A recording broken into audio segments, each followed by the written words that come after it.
আজকে আমি জুলাই জাতীয় সনদ 2025 জাতীয় ঐক্যমত্য পরিষদ পাস করেছেন, এটার বৈধতা নিয়ে আজকে আমি একটি রিট করেছি এবং এই রিটে আমি ভুল পেয়েছি এবং শুনে যাওয়া পর্যন্ত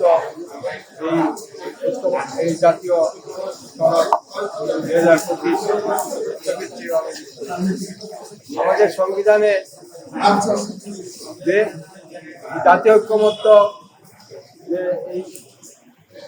এটি পাশ করলেন, এটা 2025 সালে পাশ করেছেন। এখানে সংবিধানের সাথে সাংঘর্ষিক, যা কিছু করতে হবে সংবিধানে থাকতে হবে।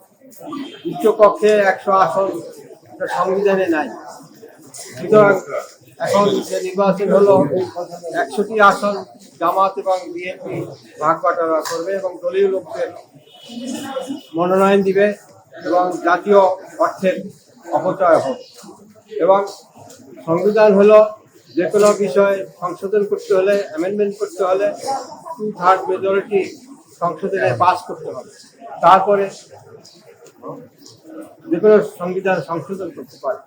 আজকের যে গণভোট হইল 12 ফেব্রুয়ারি, সেই গণভোটের সংবিধানে নাই, কিন্তু এই জাতীয় ঐক্যমত্য কমিশনের এই জাতীয় জুলাই সনদে গণভোট যে ছিল সেটাও সংবিধানের সাথে সংবিধানের 65 অনুচ্ছেদে আছে যে বাংলাদেশে 300টি আসন সরাসরি নির্বাচন হবে, কিন্তু উচ্চকক্ষ বলতে সংবিধানে নাই। সংবিধানে যে যা কিছুই থাকুক সেটা সংশোধনের মাধ্যমে আনতে হবে, তারপর সেটা করতে পারে। সংবিধান সংশোধন ছাড়া যে কোনো কিছু করবে সেটা অবৈধ এবং সংবিধানের সাথে সাংঘর্ষিক বলে গণ্য হবে। এই মর্মে আমি আজকে রিট করেছি। যদি এই জুলাই সনদটা আসলে বাতিল হয় আপনার রিটের পরিপ্রেক্ষিতে, এই যে জাতীয় নির্বাচন হলো এটা তো আসলে বাতিল হবে এবং গণভোটও বাতিল হবে, এই বিষয়ে বলবেন একটু।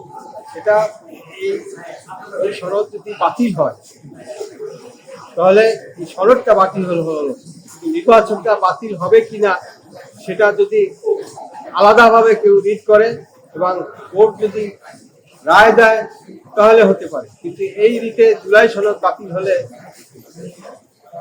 নির্বাচন যেটা হয়ে গেল জাতীয় ইলেকশন, সেটা কোনো এফেক্ট হবে না আমি মনে করি। বলা হচ্ছে যে জুলাই সনদটা হয়েছে গণরায়ের ভিত্তিতে, জুলাই গণঅভ্যুত্থানের ভিত্তিতে, তাহলে আপনি যে রিটটা করেছেন সেটা আসলে কতটা টিকবে? জুলাই সনদের ভিত্তিতে গণভোট কি হয়েছে, কিন্তু জাতীয় নির্বাচন সেটা ইন্টারিম সরকার করেছে। এখন ইন্টারিম সরকার বৈধ কি বৈধ না সেটা তো কোর্টের বিষয়।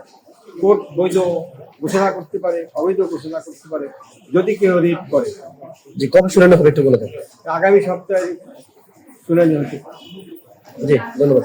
আপনার নামটা সবাই একটু বলে দেন। ডক্টর মোহাম্মদ ইউনুস আলী আকন। ঠিক আছে।